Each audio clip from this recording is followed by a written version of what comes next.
میرے والد کے ہاں شادی کے 10 برس بعد تک اولاد نہ ہوئی۔ ڈاکٹر حکیم، پیر، فقیر، دوا دارو اور تعویذ گنڈے آزما لیے لیکن ثمر مراد جھولی میں نہ آئے۔ ہر طرف سے مایوس ہو کر ماں باپ صبر کر کے بیٹھ گئے کہ بہت سوں کے ہاں اولاد نہیں ہوتی، آخر وہ بھی اس دنیا میں جی رہے ہیں۔ جینا لازم تھا کہ جب تک زندگی کے دن پورے نہ ہوں انسان کو اس جہان سے نجات نہیں ملتی۔ اپنی زندگی پر اختیار ہے اور نہ موت پر بس چلتا ہے۔ یہ اللہ کی مرضی ہے اور اس کے اختیار میں ہے، جب تک چاہے چلائے، جب چاہے حیات کا اخت عام کر دے۔ دنیا عجیب و غریب واقعات سے پٹی پڑی ہے۔ ایسے میں ایک واقعہ میرے والدین کے ساتھ بھی پیش آیا۔ شادی کے 11ویں برس ایک روز آدھی رات کو گھر کے دروازے پر کسی نے دستک دی۔ والد صاحب کی اس دن طبیعت کچھ ٹھیک نہ تھی، انہیں کھانسی اٹھ رہی تھی، بار بار کھانے سے نیند اچٹ گئی تھی اور ان کی کھانسی کی وجہ سے میری والدہ بھی سو نہ پا رہی تھی۔ غرض کہ اس رات دونوں ہی جاگ رہے تھے۔ جب 2-3 بار دستک ہوئی تو والدہ نے شوہر سے کہا، ذرا دیکھیے آدھی رات کے سے اس وقت کون آیا ہے، خدا خیر کرے۔ والد صاحب دروازے پر پہنچے اور پوچھا، کون ہے؟ جواب نہ ملا، تب دروازہ کھول کر دیکھا۔ ایک بے کسی غریب شخص سردی سے کانپ رہا تھا۔ وہ فالج زدہ تھا، اس کا آدھا دھڑ کمزور تھا، وہ ایک ٹانگ گھسیٹ کر چلتا تھا، بات نہ کر سکتا تھا۔ والد نے پوچھا، کون ہو؟ کہاں سے آئے ہو؟ کیا چاہتے ہو؟ بڑی مشکل سے اٹک اٹک کر بولا، پردیسی ہوں، فیصل آباد سے آیا ہوں، غلط بس میں بیٹھ گیا، یہاں اترا تو کسی کو نہیں جانتا، رات ہو گئی ادھر الفادیر پھرتا رہا ہوں، اب آوارہ کتے مجھ کو خوفزدہ کر رہے ہیں، اس لیے اب کا دروازہ کھٹکھٹا دیا ہے، مجھے اندر آنے دیں، آج کی رات پناہ چاہیے، سخت سردی ہے، کل صبح چلا جاؤں گا۔ اس کی حالت سے آشکار تھا کہ سچ بول رہا ہے۔ والد صاحب نے کچھ سوچ کر دروازہ کھول دیا، اس کو بازو سے تھام کر اندر لے آئے۔ گیراج میں 4 پائی پڑی ہوئی تھی، اس پر بٹھایا، پھر امی سے کہا کہ کچھ کھانے کو ہے تو دے دو، ایک غریب مسافر ہے، اس کو کھلانا ہے۔ والدہ کچن میں گئیں اور کھانا گرم کر کے دے دیا۔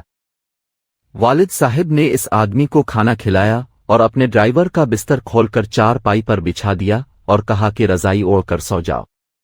وہ کھانا کھا کر آسودہ ہوا اور 4 پائی پر لیٹ کر سو گیا۔ سخت سردی اور کتوں کے غول سے اس کی جان بچی۔ صبح ہوئی تو والد نے ناشتہ بھی کرا دیا اور پوچھا، بولو اب کیا چاہتے ہو؟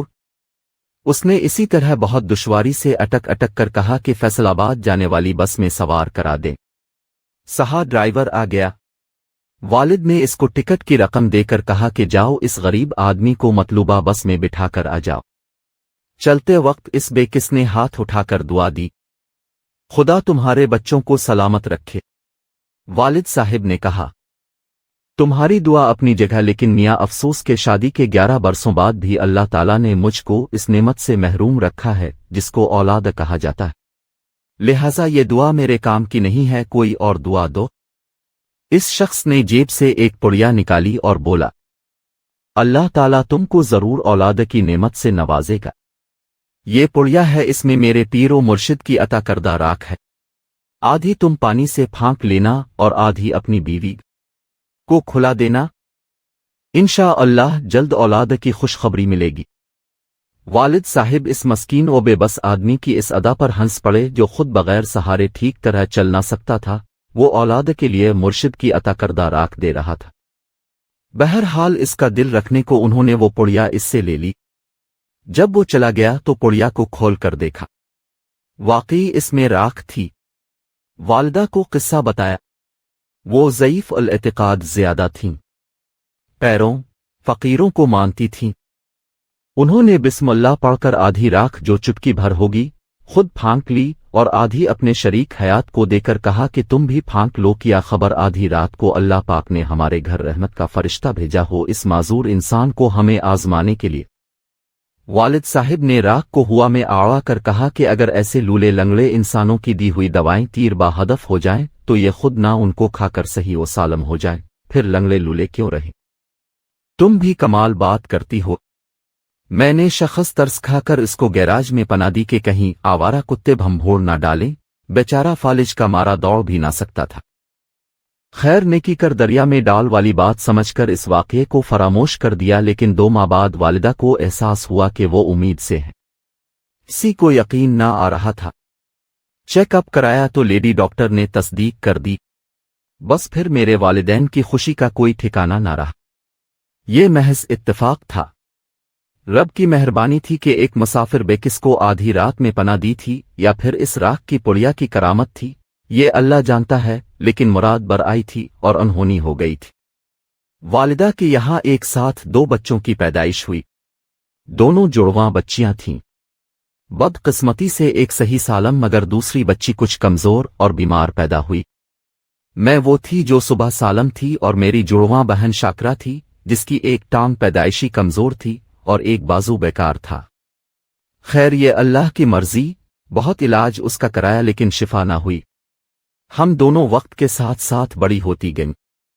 میں ٹھیک ٹھاک بھاگ دوڑ سکتی تھی، چل پھر سکتی تھی، لیکن شاکرا چل پھر نہ سکتی تھی کیونکہ آدھا دھڑ بیمار تھا۔ ٹانگ اور بازو دونوں بے جان تھے۔ وہ اب وہیل چیئر پر زندگی بسر کرنے پر مجبور تھی۔ یوں وہ مجھ سے زیادہ خوبصورت تھی۔ جب تک والدین زندہ رہے اس کی دیکھ بھال کرتے رہے، کیونکہ ہم دونوں ان کی منتوں مرادوں کے پھول تھے۔